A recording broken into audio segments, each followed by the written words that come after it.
Theater has sort of like this instant gratification. Film doesn't. It takes so long to put it all together, and rightly so, because you want to make it as perfect as you can.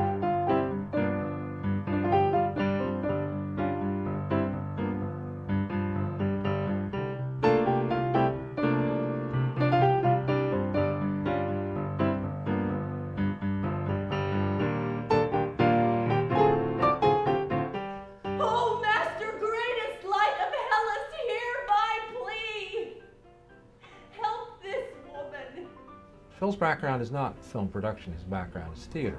It was a unique opportunity, I think, to work with Phil and see if we can change his worldview. His paradigm needs to shift a little bit.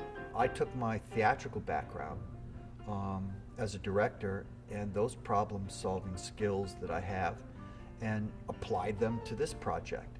They're in many ways no different. With probably the exception that a film director has more problems to solve. The same scope and vision are required of a film director as opposed to a theater director. You still have to have a concept, you still have to be able to articulate it, you still have colleagues and collaborators to work with. In the same way as I would direct a theater project. What this Spring Film does is give them an opportunity to see how a professional production is mounted, to see what it involves, to see the pre-production that in most cases people who come here don't do on their individual projects at this point. They don't know what's involved. They have no idea what it takes to mount a production, the number of people. Now, you're not talking about a cameraman, you're talking about a director of photography, you're talking about an assistant camera, you're talking about camera operators, you're talking about clapper loaders. All of those people have specific functions on a production. And until you experience it, you don't know what's involved. It started in the mid-1970s as a small departmental type film to give some students experience. It grew into this monumental production that involves as many as 90 students with all the departments and positions that would be required on a professional production. I have experience writing plays, but this was my first screenplay. The writing was sort of, it was lengthy, but only in the sense that the gestation period took a while. I thought about it for a long time. Months actually, before I actually sat down in front of the computer and started to write.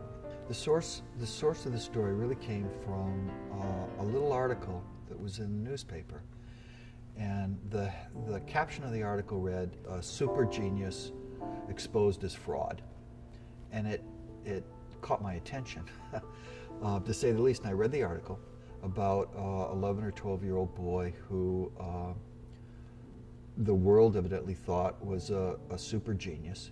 And I thought to myself, wow, what's a super genius? And wow, how could you be a fraud? And the article just had the bare bones of the story. So he was put in a private school. He had free tuition, room and board. He had traveled in Europe, had gone with his mother on TV circuit talk shows. The mother evidently was so interfering with this child's medical care that the doctors threatened to take the child away from her. And at that time, she confessed that her son was not a super genius, that through all kinds of different ways, she managed to fool everyone in thinking that he had this super intelligence. Things like online computer testing. He didn't really take the test, she did.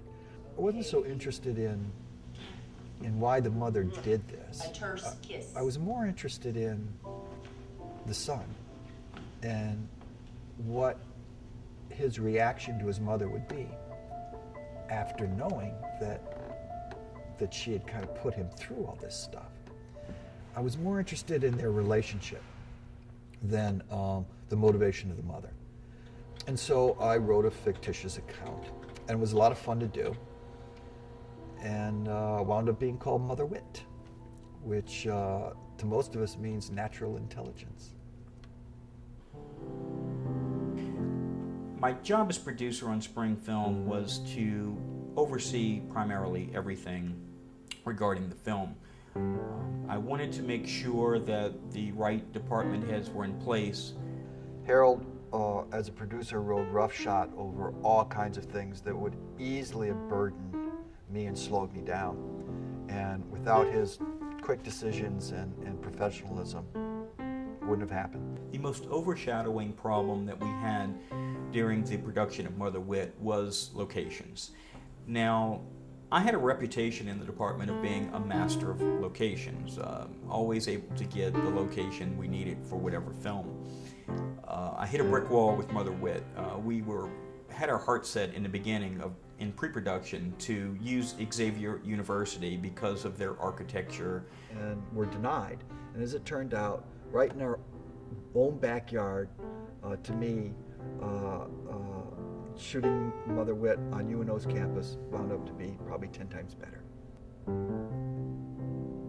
The major difference this year for Mother Wit and all other past spring films is that for the first time in the department's history, there were 8 full-time faculty members involved with the spring film production. Not only that, but there were more theater faculty members involved in this spring film's production than at any time in the past. We were very fortunate this year to have on board Tony French and Kevin Griffin, both faculty members. Tony was our production designer and Kevin Griffin was our art director. They brought a wealth of experience to those two areas.